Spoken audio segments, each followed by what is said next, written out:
Chemical bonding में आपका वापस से स्वागत है। आज हम केमिकल बॉन्डिंग में जो सबसे इम्पॉर्टेंट टॉपिक पढ़ रहे थे वीवीटी वैलेंस बॉन्ड थ्योरी, उसकी टॉपिक को हम आज आगे बढ़ाएंगे और उससे रिलेटेड आज कुछ और इम्पॉर्टेंट बातें डिस्कस करेंगे।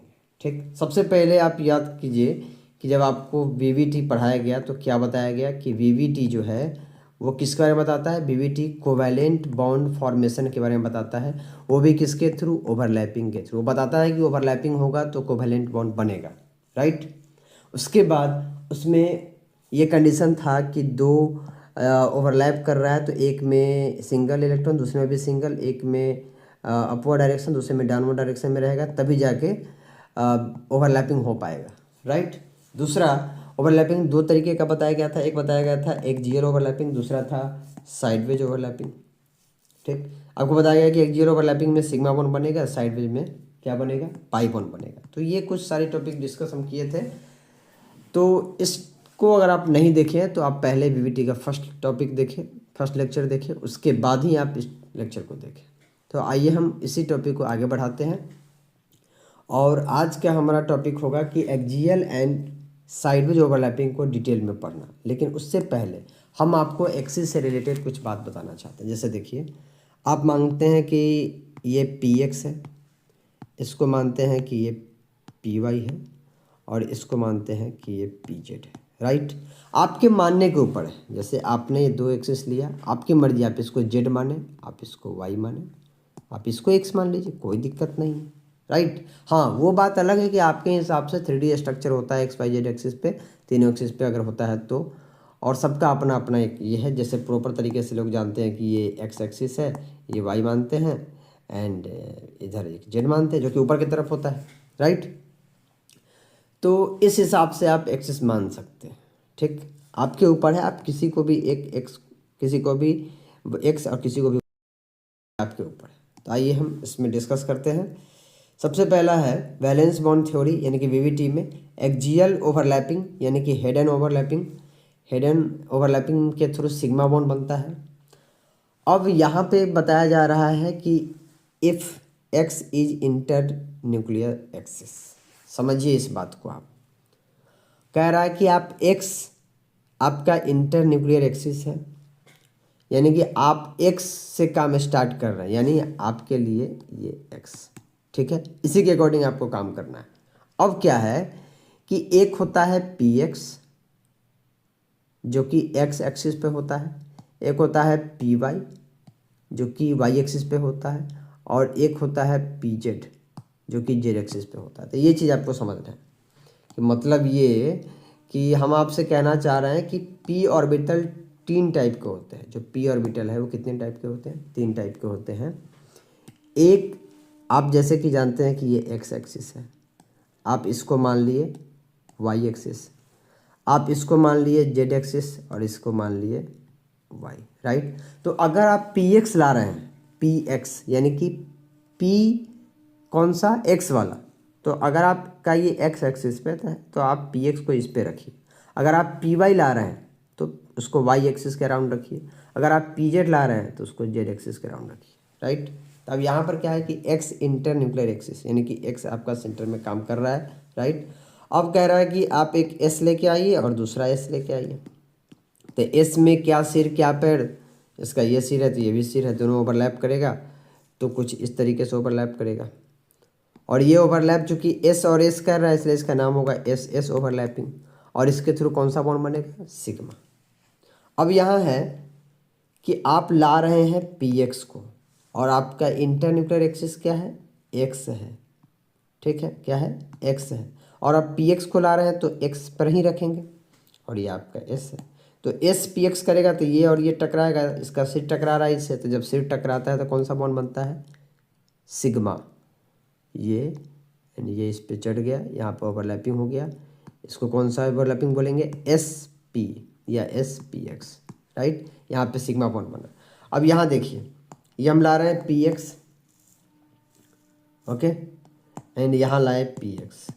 अब चूंकि एक्स इंटर न्यूक्लियर एक्सिस है तो एक्स इसको मान रहे हैं, और पी एक्स ला रहे हैं तो एक्स पर ही रहेगा, ये एक्स है, पी एक्स ला रहे हैं तो एक्स पर ही रहेगा, तो दोनों का सिर टकराएगा तो कुछ इस तरीके का दिखेगा।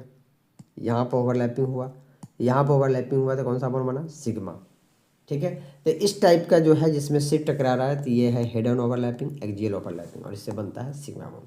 तो कैसे ओवरलैपिंग हो रहा है ये शायद आपको क्लियर हो रहा होगा। और हम नेक्स्ट स्लाइड की तरफ चलते हैं। इसमें लिखा हुआ है साइड वेज ओवरलैपिंग, इससे बनता है पाई बॉन्ड। अब देखिए एक्स इंटरन्यूक्लियर एक्सिस है, मतलब एक्स आपका, आपने इसको माना इंटरन्यूक्लियर एक्सिस, इसको फिक्स कर दिया। अब आप ला रहे हैं, अगर पी वाई ला रहे हैं तो पी वाई ला रहे हैं तो आप वाई के अराउंड रखिएगा, तो वाई तो ऐसे होता है, मान लीजिए वाई ये है तो पी वाई ला रहे हैं तो ये वाई के एक्सिस पे होगा, ये है पी वाई। और एक और पी वाई ला रहे हैं तो ये भी वाई वाले डायरेक्शन में होगा। अब ये दोनों ओवरलैप करेगा तो ये फेस टकराएगा, तो इस टाइप से फेस टकराएगा, तो इस टाइप से जब टकराता है तो इस टाइप का ओवरलैपिंग से बनता है कौन सा बॉन्ड, पाई बॉन्ड, क्योंकि साइड्स का हिस्सा टकरा रहा है, ये ओवरलैप कर रहा है तो पाई बॉन्ड। तो ये क्या था, पी वाई, और ये क्या लाए थे, पी वाई। अब बीच में कौन सा एक्सिस था, एक्स एक्सिस। ठीक है, एक्स एक्सिस के अराउंड ओवरलैपिंग हुआ है। अब ये है पी वाई और ये है डी एक्स वाई। आपका इंटरन्यूक्लियर एक्सिस क्या है, एक्स है, तो इसके अराउंड काम होगा, तो ये और ये टकराएगा, तो साइड से ही तो टकरा रहा है, तो यहाँ भी क्या बनेगा, पाई। तो इसी टाइप से अब आपको ढेर सारा क्वेश्चन मिलेगा और उसके अकॉर्डिंग आप जवाब दीजिए। बताइए, एक्स इंटरन्यूक्लियर एक्सिस है, एस एस रहता है तो सिंपल सी बात है सिग्मा ही बनेगा।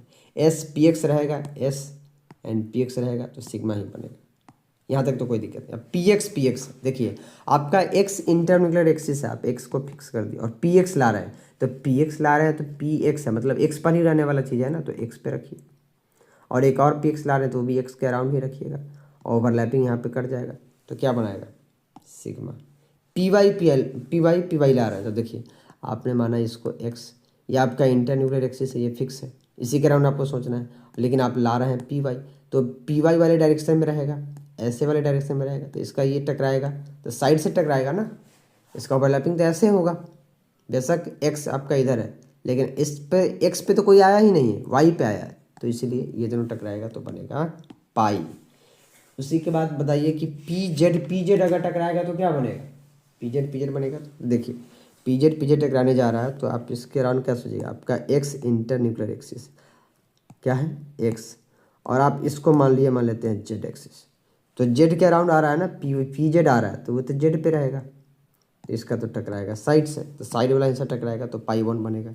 डी एक्स वाई है, मतलब ऐसा ऐसा और फिर ऐसा ऐसा, तो ये साइड का हिस्सा टकराएगा, साइड का हिस्सा टकराएगा ना, तो pi, right. Sorry D X Y और डी वाई है ना, तो ये तो बनेगा पाई। नेक्स्ट में क्या है, if Y is internuclear axis, मतलब इस बार आपने वाई को इंटरन्यूक्लियर एक्सिस माना, इसमें मान लेते हैं ये आपका वाई है और ये एक्स है, ऐसा हमने मान लिया।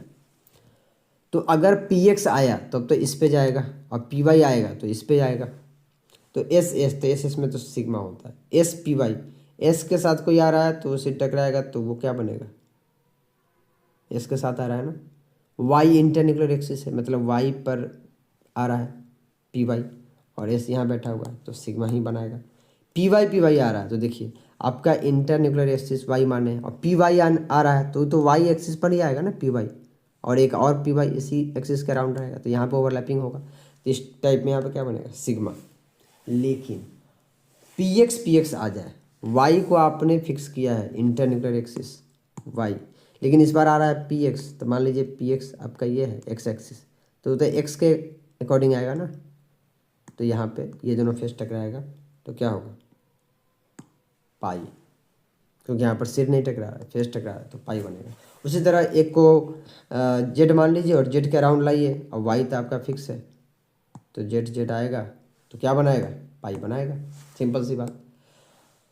अब Z is internuclear axis, S overlapping से क्या बनेगा, सिग्मा।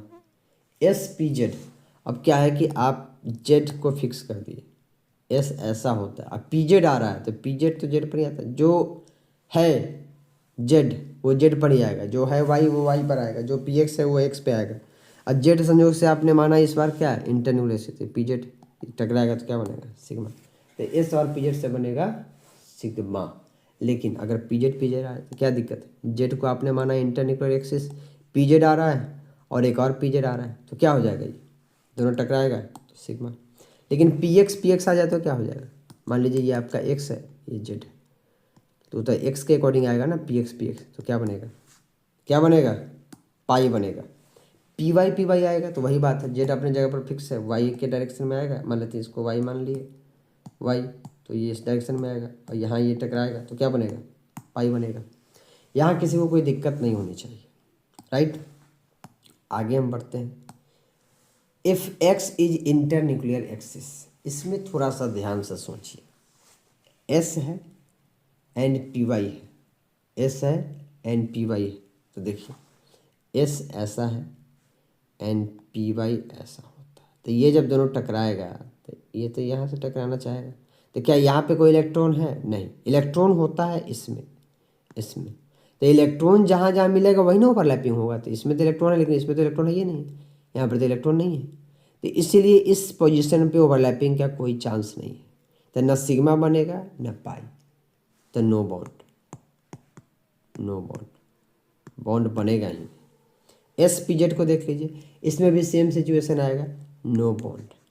आप इसको सोचिएगा कैसे, पी एक्स पी जेड, देखिए ये है आपका पी एक्स एंड ये है आपका पी जेड, ये कहाँ ढूंढेगा, ये तो ढूंढेगा इस एरिया को ना जहाँ पे इलेक्ट्रॉन है, तभी तो ओवरलैपिंग होगा, यहाँ पे इलेक्ट्रॉन नहीं रहता है, तो ये तो इससे टकराएगा तो कोई फ़ायदा नहीं है, यानी न सिग्मा बनेगा न पाई बनेगा, तो यहाँ भी नो बॉन्ड फॉर्मेशन ही नहीं हो पाएगा। पी एक्स में वही हाल है, P Z and P x में वही हाल है, नो बॉन्ड, सेम ही बात है, no bond. And P Z P Y यहाँ भी नो बॉन्ड। क्लियर है। तो मेरा ख्याल है कि अभी जो हमने डिस्कस किया कि कब कौन सा जुड़ेगा तो कौन सा बॉन्ड बनाएगा, इसको अगर आप एक दो बार अच्छे से रिवाइज करें, नहीं समझ में आता तो वापस से एक बार देखें तो आपको समझ में आ जाएगा, ठीक है। यहाँ पर ये टॉपिक होता है खत्म। इससे आगे की कहानी हम लोग नेक्स्ट लेक्चर में डिस्कस करेंगे, जिसमें और भी हम डिटेल में कुछ चीज़ सीखने वाले हैं इसके बारे में, ठीक है। तो आज हम यहीं तक रखते हैं, okay, thank you so much.